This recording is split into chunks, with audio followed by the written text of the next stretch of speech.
Hello, listeners, and welcome to episode 134 of Pony 411. I'm Nemesis, and joining me is Alca7raz. Hey. Yeah, this is our last podcast before season 6. Don't scare them. Jeez. Or excite them. Oh. Yes, that is coming. We'll talk about a little bit more about that later. But first, we do have other news, and we also have a quick little episode review for an older one, and some fan content at the end of the show. But with the news to start us all off, let's follow along if you want to do that. pony411.libsyn.com/show notes. LIBSYN. So let's go. In convention news, PhillyCon has made several announcements, including vendor applications and several community guests. It's the Philadelphia one that just started up. Philly. Yes, not a whole lot about that one yet. Brand new, so. Yeah, don't even have a fully proper website yet. Anyway, BronyCon has announced comic artist Sarah Richard. Brony Scott has announced that they'll be at the Hilton Glasgow Grosvenor on November 19th and 20th. I hope I pronounced that last word right. Hopefully. We'll see. Buck has a new Captain Horsemade promo. I love his stuff. Yeah, it's a song parody of the Owl City song from Wreck-It Ralph. Yeah. It's entertaining. Galacon has announced Dusty Cat and a hotel discount. Sweet. BabsCon has announced director Denny Liu, layout supervisor Stephanie Mahoney, and comic writer Jeremy Whitley. Interesting. Yes. That will be interesting. Mm-hmm. Winnie City PonyCon has announced Jen Blake, along with community guests Rare Bear, I Love Kim Possible a Lot, AC Race Best, Saberspark, and Paleo Steno. I know all but the last one. Haven't heard exactly. The last one. I've never heard of the last guy. I Never know who heard he the is. But yeah, I know the rest of them. Yeah. Anyway, TrotCon has announced Heather Breckel, comic book colorist and Fire Emblem fan. Yes. Fill your Twitter feed with stuff about Fire Emblem. And anime. Yes. And lesbians. I was waiting for that one. Blue-haired lesbians, speaking of which. We're doing something else right now. We'll tell you about it later. You probably already know about it, though. Anyway, Midwest Brony Fest has announced Tabitha St. Germain plus Legends of Equestria things, including panels, an open land, and a badge tier that gets you an LOE plushie. Sweet. And in our final bit of convention news, though, Everfree Northwest will once again be hosting Andrea Libman. I wonder, I have to check. Have we had Andrea every year? Except last year. Except last year. Almost every year. You know what I want, though? I want a Jenga rematch between her and Peter New. Yes, I want to see that. And finally finish the game of Hungry Hungry Hippos. Yes. Because last time Peter New just threw the game. Literally threw the game. That's kind of finished in a sense. Anyway, in fandom news and whatnot, an old Final Fantasy VI MLP mod has gotten a complete overhaul with tons of new content, including new sprites and an overhaul of the story and everything. Neat. The MLP-inspired visual novel Star Wars Academy is getting another chapter. That is still going. Mm-hmm. I forgot the first one even came out. Yeah. I remember downloading it now, though. It's like, I saw this one. What? Oh, yeah, that came out. I downloaded it, didn't I? Somewhere on my computer. Don't know where. But I'm pretty sure I downloaded it. Raycord Legends has new gameplay video out. Interesting. Mm-hmm. It's very silly. It's a piano chase of some sort with apparently a Rule 63 Discord chasing Discord. Yeah. It's Discord. It's not supposed to make sense. It's not. There's no fun in making it. Looks fun, sense. though. I want to play it when it comes out. Anyway, the Amazon Underground version of Game Loss MLP game had recently got the Griffin update. Neat. That's pretty quick. Yes. Although apparently it kind of broke some stuff. Not like surprising. the frame rate is now crap. Aww. And apparently it's super grindy, and a lot of that whole, what was that weird VIP thing or whatever they're doing is entirely absent. It would be for the Amazon Underground. Yeah. A silly animation about alicorns came out. It's silly. Twilight has a nightmare. It was funny. I haven't seen it. Oh, it's funny because she just has a nightmare. She's surrounded by other alicorns. Oh, no. Then it's fine. And then it's not fine when she gets a letter. I think too many alicorns is the fandom's nightmare. Yes. And a final bit of fandom news. An animation based on the Gravity Falls intro has appeared, and it's kind of fun. It is. That's neat. Gravity Falls is fun. So why not? Check it out. I liked it. It was good. Added a nice little surprise I like too. And anyway, merchandise news. Funko's MLP My Moji have appeared on Entertainment Earth for pre-order. No emoji. You can buy them blind or just buy the whole run and the 24-pack case. No emoji. Yes, no emoji. The new wave of the design of pony toys, which used to be called the Hasbro Pop, Yes. have appeared in the UK and several Scandinavian countries. This includes a Starlight Glimmer and a Twilight and Celestia 2-pack, which is the Twilight with her future hair. Future Two-pack? Not that one. Not Tupac. Tupac. 2-pack. Tupac and MLP. What? Mm. Anyway, the Lyra and Bonbon book has finally been released. Finally. Mm-hmm. Apparently, it's pretty silly. It's just, well, GM Barrow. It makes sense. Anyway, the Wave 16 blind bag Sassaflash has appeared on eBay. She's in a Nightmare Night costume, so this reconfirms the general theme of the Wave, which was speculated based on the New York Toy Fair. Yes. New Friendship is Magic collection figures have appeared on Amazon. These look like they'll be based on the episode Green Isn't Your Color. That's a ways back. Mm-hmm. Most of it so far has been a ways back. Yeah, they're coming from season 1. Although they also showed off the Nightmare Night one, which skips to season 2. So, I don't know. Whatever. And the most recent Happy Meal toys are also going to Australia next month. And finally, a DJ Pone 3 doll has been listed on Amazon under the name Fan Series. Yes. Mm-hmm. Sort It's of a like... brand new listing, and it's not the Equestria Girls Mini because we already have that listing. Yeah, fan series, there's speculation it's like the Luna and Celestia figures from the Guardians of Harmony collection. So It's also listed under the same name, so... It's also got a brand new identification number, which is the interesting part. Yeah, although they're running out of... Also, remember that the also last doll series of does ID not numbers. necessarily mean Equestria Girls. It can also still mean pony Yes. because they're all We've referred seen to that as dolls. Yeah, we've seen it before. So who knows what that is? But Fan Series is kind of Because I remember the Celestia and Luna had that on the box. Someone spotted on the box in one of the pictures of the Celestia and Luna Said figures. fan series. Yeah, so it's So it likely might that be similar to that. Wave 2 of Guardians of Harmony then? Maybe? Or more stuff of Wave 1 that they haven't shown? Yeah, although it looks like they pretty much... They like to show the entire wave at once, so it's likely it's all Wave 2 then if it's not Possibly. officially revealed yet. Anyway, in comic news, the MLP Omnibus Volume 3 now has a cover, if you want to see that. If you want to see that, yes. Anyway, Friends Forever number 26 now has a preview on iTunes. That's coming up soon. Mm-hmm. Later this month. And Friendship is Magic news, though. A new Shout Factory DVD has been announced, and it appears to have a Season 6 episode on it titled Flutterbrudder. Spoilers. Yes. And this, I suspect, is the episode with Fluttershy's brother that we were promised and then told, oh, wait, he's not showing up in Season 5 after all. Yeah, we're assuming this is where it is. Anyway, now. the DVD is called Friends and Family. Yeah. So, Friends and Family. Mm-hmm. That's the only Season 6 episode on it. Yes, so. everything else is older episodes. Does that mean we guarantee we won't see more family members in Season 6? I don't know. Oh. Anyway, on top of that, not one but two books may have details for Season 6 episodes. The Dragons on Dazzle Island and Gift of Maud Pie. And the Dragon one, let's see. The synopsis is that Rarity's entire order of rare island gemstones has been canceled because the Great Dragon Migration has brought dragons to Dazzle Island. But all hope is not lost as Fluttershy and Spike travel to the island and explain to the dragons why they need to move. When our heroes reach Dazzle Island, they discover that it takes more than a few words to resolve Rarity's problem. Yeah. You can't really redirect an entire migration just because someone needs some gems. Yeah. Or can you? Or can you? We shall see. I guess that's what the episode is about. Or maybe there's more to it. Yeah, because... With Fluttershy and dragons again. And Spike. And Rarity. And, Spike. Anyway, also Dazzle Island. I Everybody. remember that coming up before, the name Dazzle Island. Because I remember making a joke about it being Adagio Dazzle. Yeah. So I'm wondering whether it's... If that's significant. Because I remember hearing... I don't remember where we saw it, but it was somewhere. But anyway, related heavily... Yes, that last book is based on an episode of the show. We just saw this literally right before recording, episode 3 of the season 6. It is indeed called The Gift of Maud Pie. Yes. And if you haven't figured out, Gift of the Magi. That's the joke. That's a joke. And the synopsis reads, what happens when Maud Pie sells her things so she can give her wacky sister Pinkie Pie a gift? And what happens when Pinkie Pie does the same thing for Maud? I'm guessing there's lots of hugs at the end. Probably. Will we see an emotion on Maud? Emotions on Maud? Who knows?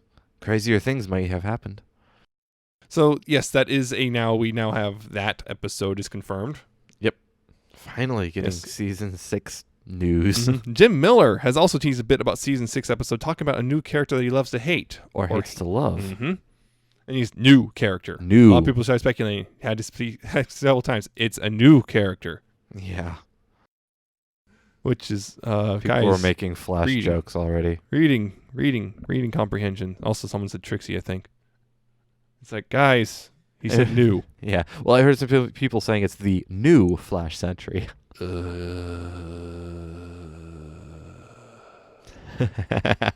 Anyway, moving on to our final piece of news, because I think you probably know what it is by now. Yep. Because we kept you waiting.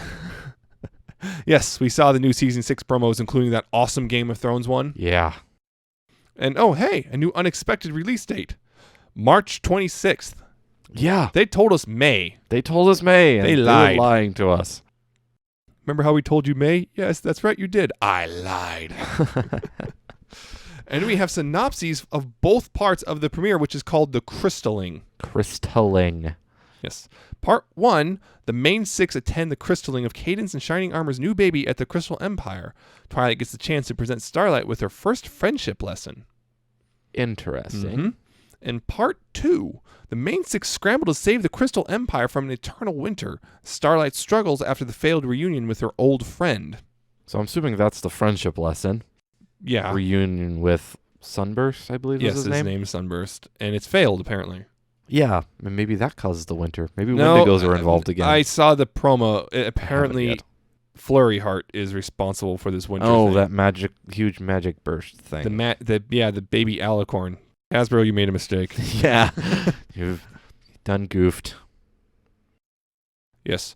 Yeah, I saw the promo. It has some stuff. Yes, Starlight is in there. I remember we both said we'd prefer Starlight to be a recurring guest like Discord. So I think it's going to come down. If we see her in like a new intro, then she's pretty much a new main character. Yeah, I'm hoping not. I'm hoping that's not the case. I'm hoping it's just one of those, okay, we're here. Yes, she's still around, but she's not going to be around a lot.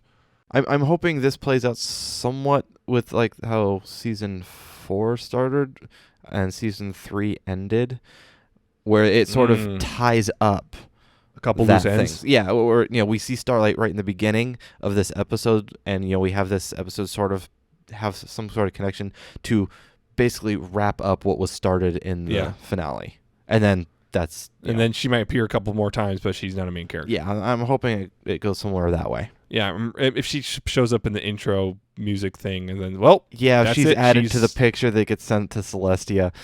Well, I think I can find a pitchfork. Yeah, Flurry Heart's added too. That's like, oh crap. Oh crap. That's DEFCON 1, because that means congratulations, the show has now added a brand new baby character, which means usually is a sign of we're running out of ideas. No, please no. Yes, I hope that doesn't happen. Also, yes, christening, yeah. Jokes. Christening. Though that is a bit interesting. So the new baby is going to be a crystal pony. Or something. That's what I'm assuming is that. I don't know, but they're just playing on the christening thing. But it's just kind of weird that Flurry Heart apparently is responsible for all this bad stuff going on. And it's like, Hasbro, you screwed up. Of course, I'm momentarily wondering if the way they wrote it that was just because, fine, if you're going to force us to put a new alicorn in the show, we're going to make her a villain. That would be hilarious. Look at all this bad stuff that's happening because you made us put an alicorn in the show. It's all your fault, Hasbro. Watch Flurry Heart as the new Kylo Ren.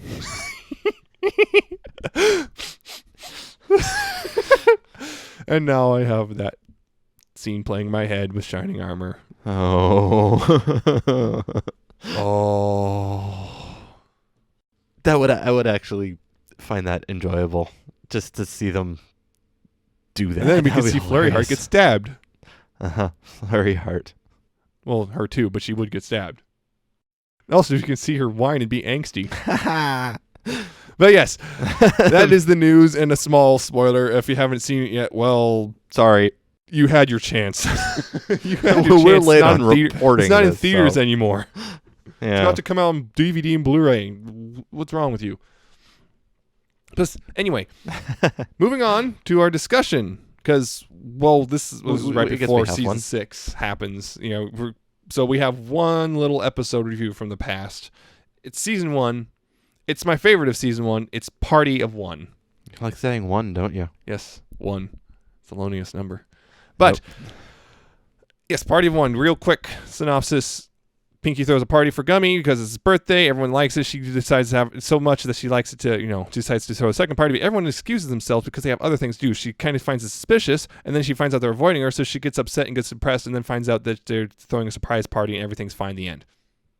Yeah, it works pretty well. And this, like I said, this is my favorite of season 1, surprising probably certain people. Possibly. Because everyone knows Twilight's my favorite. She's always been my favorite, but this is my favorite of season 1, so like, what the heck? And Twilight's barely in it. Well, yeah, Twilight's barely in it, but she's in it because the whole, she has to write the letter to Celestia, but she's in it. But this is my favorite, and is also, of course, is written by Megan McCarthy. And it's very similar in a sense to Lesson 0 in season 2, which is also Megan McCarthy, which was for a long time my favorite episode, period. Since you can see probably why I like Party of One so much. Those 2 episodes do run pretty similar. They're also very different in a sense. They both have a pony going crazy, but they're going crazy in very different ways. Yeah. And it's just, I like this episode just because it's kind of, I think it's one of one of the examples of Pinky at her best. She's funny. And worst. Worst in a sense. At best as in enjoyable to watch. She's at her best in the sense that she's goofy, she's funny, and she doesn't go overbearing on the crazy. Yeah, she's not annoyingly. She does, but but she's you know what I mean. Wrong kind of crazy. Yeah, she's not annoying with her, bounciness. Yeah, this is one of Pinky's best, along with some stuff like what's that? The name of the season 4 episode with Weird Al. That one though, Yeah, that's another one that's a good one. Well, it's just one of the better ones, and I think it's also just one of the best of season 1. It's just so funny. It just kind of takes this and just kind of goes to. This is a time where no one expected this sort of thing. Yeah, this was completely unexpected, and it's like to see it go in that direction. Yeah, it's like kind of slightly dark. Oh wow! At the time, this was the darkest thing MLP did. Yes, it was, and it was kind of like, whoa, we did not expect that, and it was just funny watching Pinky descend into madness. Yeah. And her hair straightening out and everything. Of course, immediately people went, oh my God, Cupcakes is real. Oh God. Immediately, because it's kind of was a joke. It's like someone wrote this stupid fanfic about Pinky being weird, being crazy. And then Pinky goes crazy in the show. Yeah. The Pinkamena. As people refer to this version, Pinky as Pinkamena because Pinkamena Diane Pie. She's not happy in this. So, and also, another thing was nice, her hair straightened, flattened out, and then also her colors became darker in general. Muted colors. Basically, she starts looking more like her sisters and the rest of her family. Mm-hmm. Which is interesting of itself, makes you wonder. But there was also just the kind of general, it's kind of funny watching the main 6 thinking they're sneaky. And they're not. Yeah, and not being. Like, pretty obvious they're up to something. Yep. It's not how you do sneaking, people. But it was funny. Just watching them just failing miserably. And, of course, the excuses. And it was just a funny episode. It was hilarious. I think one of my favorite parts is just, the Rainbow Dash and Fluttershy excuse stuff, too. Yeah. Because them building this collective lie. Yeah, building this collective lie and just... And sometimes failing. Yeah, and not totally agreeing with each other. And then... Dash drawing a watch on her wrist and great. Oh, look at the time. It's like totally fine. But it's really funny. Of course, that's the only excuse Pinky buys. Yeah. Even though it's the worst one. It's the one that falls apart almost immediately, and somehow that's the only one she buys. Everyone else just doesn't believe. Yep. And also, of course, watching Applejack fail to lie spectacularly. Yeah, it's hilarious. Which we'd see more of in the season 2 premiere. I just like that's another thing. My favorite line, I think. That's my story, and I'm sticking to it. That's my story. I'm sticking to it. No, so this is also when we first see some of the really goofy faces. Oh yeah. Well, season 1 was always full of faces. That's one of the biggest things. But this one, season 1 is pretty. It was holy crap. Yeah, but season 1 was pretty tame comparatively to later stuff. This is when we first really see them kind of going really crazy with. And of course, this was also the second to last episode of the season, so. Makes sense at this point. They kind of starting to get the hang of things. Yeah, they're starting to get the hang of things, and this was really, it showed they could get away with doing some things. Mm-hmm. So where things really started to, they could start doing more and more that they wanted to. Yeah, and then of course season 2 they bailed on that educational informative nonsense which they used to have, and then they got rid of it for here. But it was another thing which I liked was the opening in general, the invitation song, I guess. Yep. Which was funny just because you see Pinky slowly wearing out, because the implication here, she sang it The full song five times, and had to run around in costumes, change costumes, and all this stuff. And she wore herself out. Yeah, it's one of the few times you ever see her tired and exhausted. Yes. Very few times, which is odd. Yeah, and this is another thing. Is just this is Pinky at her best because it's not relying on fourth wall humor. Yes. Which is a problem. Fanfics most have. The show's better about it, but occasionally kind of runs into that a little. Yeah. Oh, this is also a weird one. This is, Pinky's, going back to Pinky's just craziness, just her doing voices for all the different goofy characters she made that, Yeah. Madame LaFlower and Rocky. All that. What was their name? The turnip bucket and the fluff ball. Something about lint. Yeah. The fluff ball was lint. Yeah, I can't remember the bowl of turnips. Bucket of turnips. Yeah, Can't remember but that one's name. Is just watching this like, okay. She's nuts. She's unhinged. She's just kind of that weird thing is just. She completely broke. Yeah. Even of course the zoom in where her eyes just slowly go in different directions. Yep. That was crazy. And although it's interesting, again, I'm bringing up Lesson Zero because, well, same writer, same basic premise, Pony goes crazy. It's kind of interesting seeing these two and how just Twilight's madness kind of was more external in the sense that it started affecting others pretty heavily, pretty quickly, versus Pinky where she kind of withdrew into her own little fantasy world.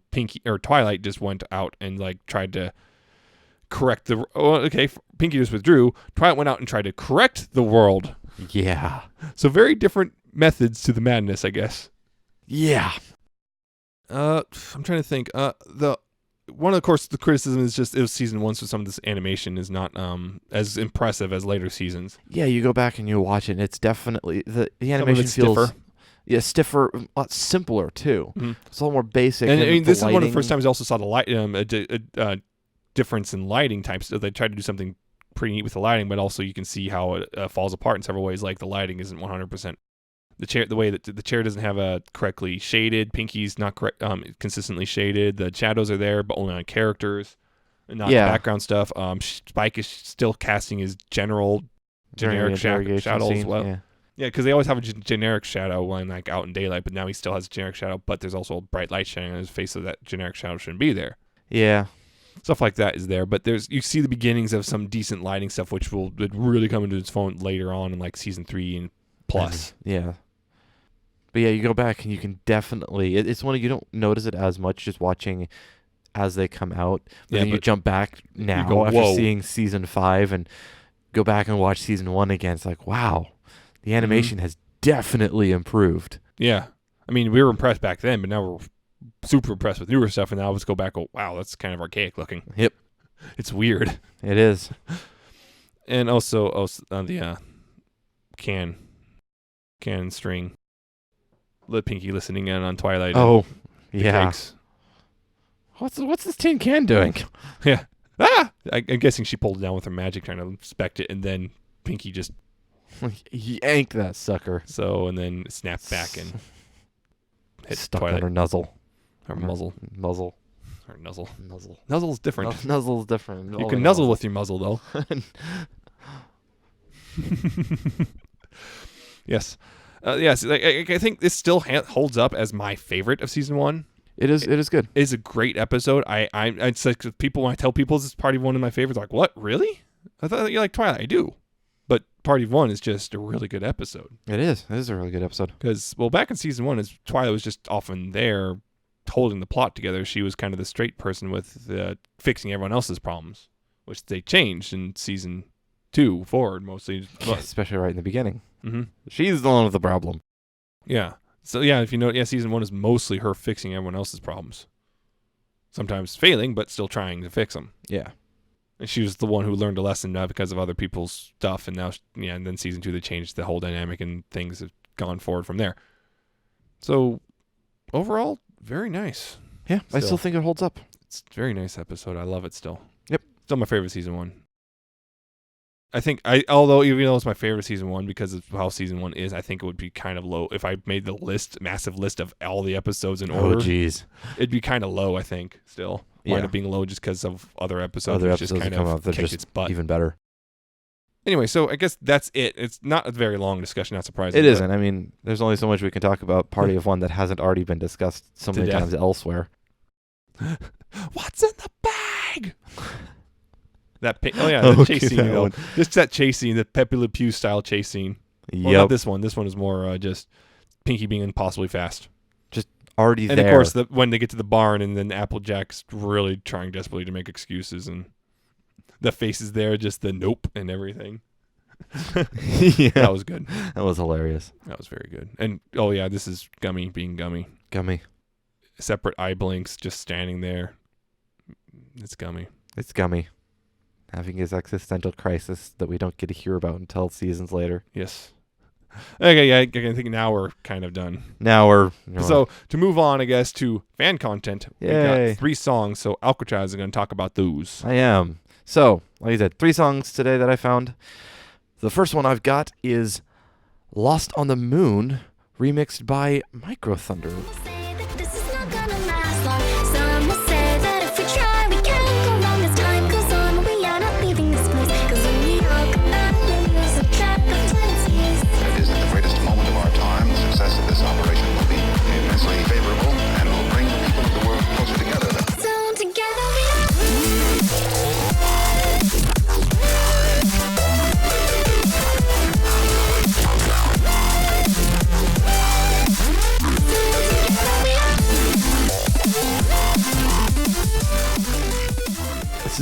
It's fun and bouncy. I love the little bit of the glitchy parts that he does. It's not...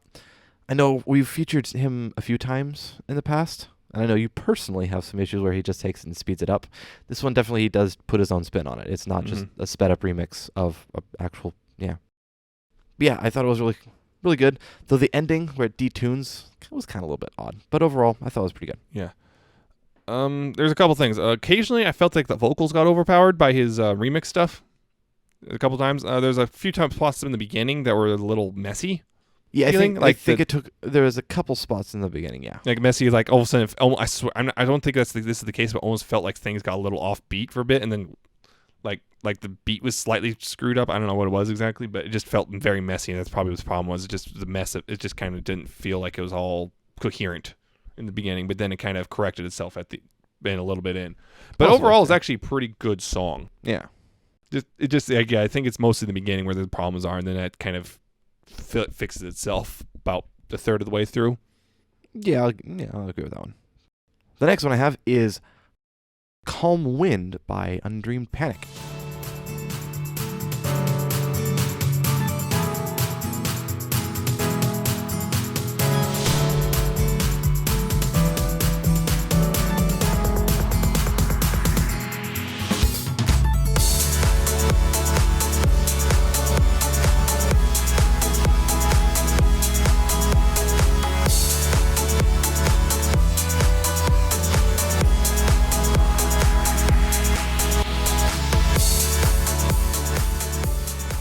This is one of those calm but still upbeat songs that I really enjoy. Mm-hmm. It's just great to just sit back and listen to it. I love the vocal splicing. Unfortunately, it reminds me of another song that I think I featured a while back, but I cannot remember, and it's going to bug me. But it's just really good. I really enjoyed this one. Mm-hmm. Yeah, I really liked the intro on this one. It was pretty cool. And this surprised me. It's like calm wind, so you think, oh, okay, it's going to be kind of calm, right? Well, it is. It's calm, but it's also driving. Yes. Like you said, it really feels like it's moving somewhere, but it's also really calm about it, which is really odd. It is, but it's really cool when they pull it off. It's like a quiet anger, I guess, or something, if that makes sense. Sort of, maybe, very loosely. Not really anger, but, that quiet, like someone, you can tell something's about to go down, but it's really quiet. I get more of the happy, I don't know, it feels like it's for me, it feels like it's building up to something big. Yeah, but I get more of the positive energy off of it, not the anger. I wasn't anger as in emotional anger. I was just talking about like how you can tell someone's angry, but they're remarkably calm about it. I guess, yeah. Yeah, so it feels kind of like that, except not really angry. if that makes sense. That calm emotion. You can tell someone's got really feeling an emotion, but it's calm about it. Yeah. So it's odd in that case. Yeah. But I do like it. The last one I have is Airy by Total Spark.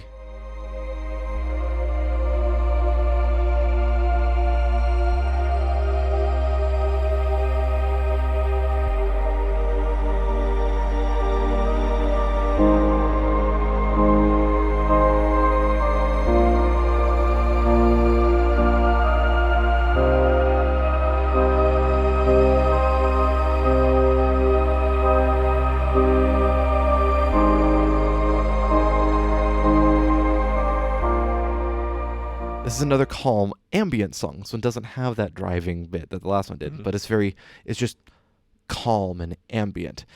And it's got a bit of a Flutter Wonder feel, if you remember that really old song to it. Yeah. But I like it. Yeah, ambient. This is kind of more what I was expecting Calm Wind to be when I saw the name. So yeah, this is very much an ambient, very calm, very relaxing track. Yeah, it's a very airy song. It's what this reminded me of is actually the starry field thing in season 3 finale. And that sort of like very calm and mystical and Celestia's ballad. Yeah, well, not really the ballad song itself, just the general vibe of that like background and stuff. That the general just calming, magical, a sense of awe. Yeah, apparently he used glass bottles for the intro for that sound. That's cool. Like, interesting. I do think the ending's rather abrupt. Yeah, I think. I mean, it is abrupt. He intended it to be abrupt, but I think he could have changed that up. Like it all shattered. But yeah, otherwise, I think it's pretty good. Yes. So that's all your music. Yeah, that's all my songs that I found. I do have a fanfic. You do? Mm-hmm. This one is called "Long Live the Queen" by Drakey C. And if you remember that name, we featured a fanfic from him a while back. It was the Twilight Falls, Sunset Dawns. That's the one. Yes. This is basically if you're season 5 finale, jumping realities, this is basically the reality where Sunset came to Equestria and won. That's pretty much it. Twilight encounters it, and at first she thinks things are somewhat fine, and then finds out they're very much not fine. It's also tagged with dark, drama, and sad. So you can it might take a twist you aren't expecting at the end, but I thought it was there's been several of these kind of stories because people went, okay, what about if the reality where Sunset was successful? Because, well, this would make sense, in a sense, because we already saw a bunch of other villains being successful, so why not her?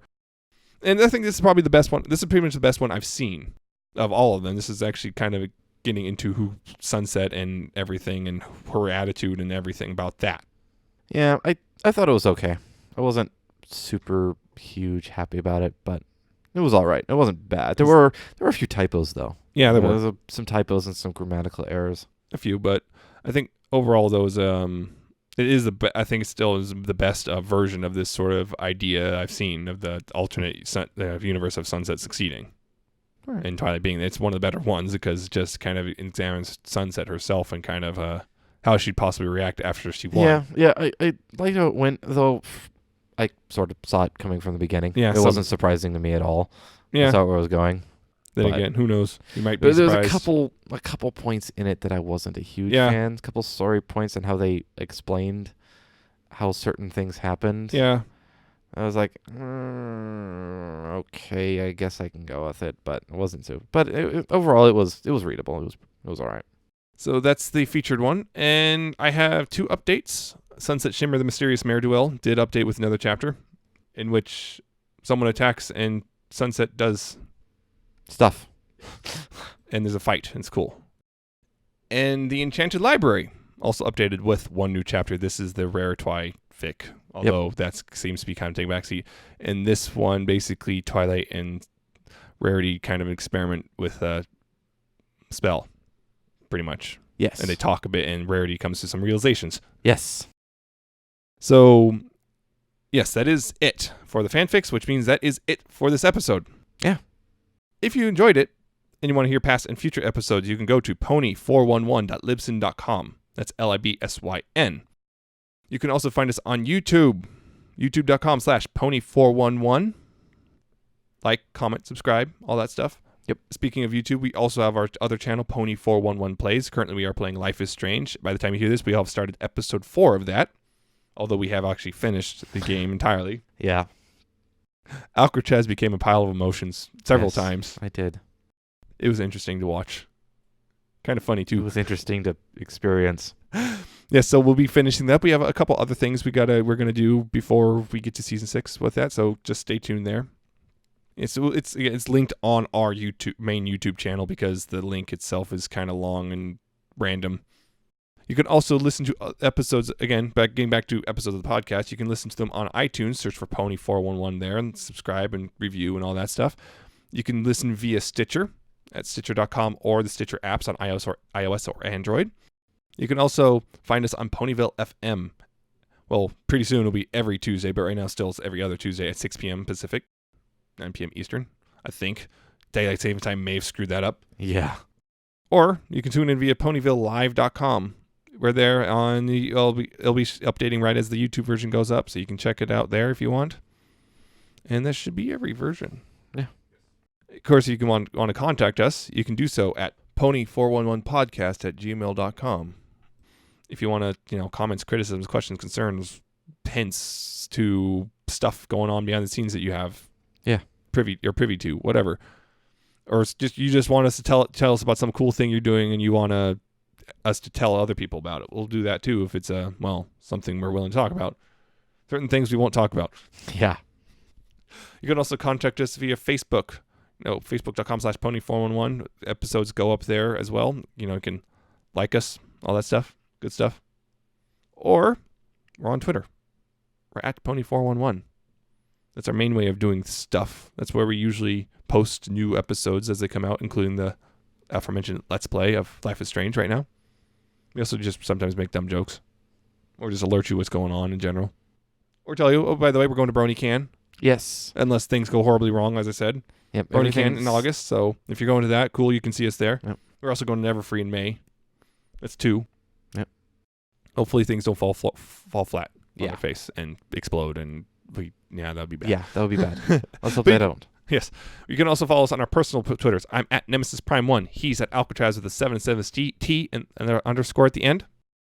I've been tweeting about, what was it? Transformers, I think. And yes, new Transformers and stuff. And new LP. Yes. Album. Not Let's Play. Yeah. So there's that. So I guess that is everything. That is it for this episode. Tune in next time on episode 135 when we talk about the season 6 premiere. Yep. It is happening. Finally. Bear out those 2 weeks and please pony responsibly. Goodbye. See ya.